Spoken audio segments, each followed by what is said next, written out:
Uf, esa temida luz de check engine que se enciende en el salpicadero. Es un momento que a nadie le gusta, ¿verdad? Y para colmo, conectas el escáner y te suelta un código que parece un jeroglífico. Pues bien, hoy vamos a descifrar uno de esos misterios. Exacto, el código es P2615. ¿Qué intenta decirnos el coche con esta combinación de letras y números? Es la gran pregunta que muchos se hacen. Y bueno, aquí es donde vamos a encontrar la respuesta. Para entenderlo todo bien, vamos a seguir esta hoja de ruta. Primero, definiremos el código. Luego, entenderemos qué hace una pieza clave. Después, veremos cómo diagnosticar el problema de forma inteligente, repasaremos las soluciones más comunes y, para terminar, por qué no hay que ignorar esta alerta. Venga, empecemos por el principio. En esta primera parte vamos a desglosar la alerta para entender qué mensaje básico se esconde detrás de este código. A ver, el código P2615 es una señal de diagnóstico súper específica.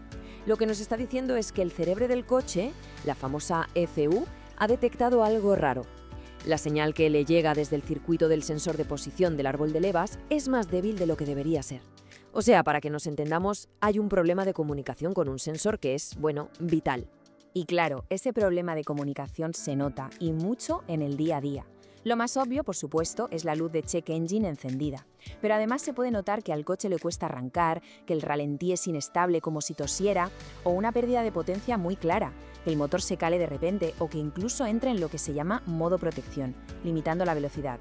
Venga, pasamos a la siguiente sección para ver dónde empieza todo esto. El director de orquesta del motor, vamos a descubrir por qué este sensor tan pequeño tiene un papel tan importante. Aquí lo tenemos, el protagonista, el sensor de posición del árbol de levas, o CMP. Es un sensor electrónico cuya misión básicamente es registrar la velocidad de giro y la posición exacta del árbol de levas. Una pieza diminuta con una responsabilidad enorme. Y esta analogía lo explica de maravilla. Pensemos que el sensor es el director de una orquesta y la centralita del coche, la ECU, es la partitura. El sensor le da el tempo exacto a la ECU para la inyección y la chispa. Si el director se despista y pierde el ritmo, toda la orquesta suena fatal, pues con el motor pasa exactamente lo mismo. Si el sensor falla, el rendimiento cae en picado. Muy bien, ya sabemos qué es y por qué es importante. Ahora, la pregunta del millón. ¿Cómo se arregla? Vamos con la tercera parte, encontrar al verdadero culpable. Y lo haremos con un método paso a paso que ahorra tiempo y, sobre todo, dinero. Y aquí una pequeña joya de sabiduría de un mecánico veterano. Mi consejo es que empieces por ahí antes de complicarte la vida. Esta es la clave de un buen diagnóstico. Empezar siempre por lo más sencillo y lo más obvio. Aquí es donde se ve la diferencia entre gastar dinero a lo tonto y ser inteligente. Fijaos en el contraste. El error típico, el que duele en el bolsillo, es ir corriendo a cambiar el sensor sin mirar nada más, asumir que es la pieza y ya está. Pero el proceso correcto, el que ahorra quebraderos de cabeza, es empezar por lo básico, inspeccionar el cableado, hacer una buena comprobación visual, buscar si hay un problemillo eléctrico simple. La diferencia de verdad puede ser abismal. Así que el proceso, paso a paso, sería este. Primero, inspección visual de cables y conectores a ver si hay algo roto, oxidado o suelto. Segundo, limpiar con cuidado cualquier terminal que esté sucio. Tercero, con un multímetro, comprobar la continuidad eléctrica. Y solo si todo esto está bien, entonces, como cuarto paso, se piensa en cambiar el sensor. Y ya como último recurso, el quinto paso, revisar la ECU. Siguiendo ese proceso, llegamos a las soluciones. Cuarta sección, el camino hacia la resolución. Vamos a ver cuáles son las reparaciones más efectivas y las más frecuentes. Y este gráfico, vamos, es que habla por sí solo. Ojo al dato. Más de la mitad de las veces, un 55% de los casos, el problema no es el sensor en sí, sino el cableado o los conectores.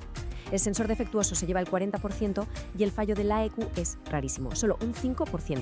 Esto demuestra por qué la inspección visual es el paso número 1, sí o sí.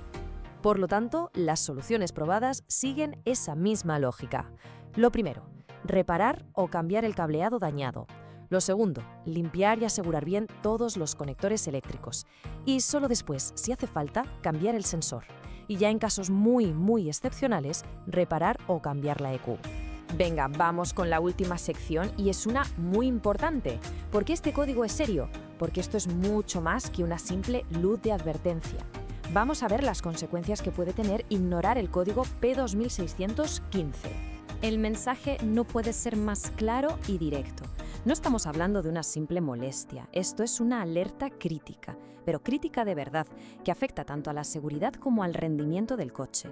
Ignorar esta alerta tiene riesgos muy reales. Se puede sufrir una pérdida de potencia repentina y peligrosa en plena carretera, o que el motor se cale, dejando a la persona tirada en cualquier sitio. Y a la larga, se puede acabar dañando el sistema de encendido, los inyectores, o en el peor de los casos, provocar una avería de motor catastrófica. Y terminamos con esta pregunta que da que pensar. El código P26015 es una señal clarísima de que el director de orquesta del motor está desafinando. Así que cuando un coche envía una señal tan importante, ¿de verdad es buena idea ignorarla? La respuesta, la verdad, parece bastante clara.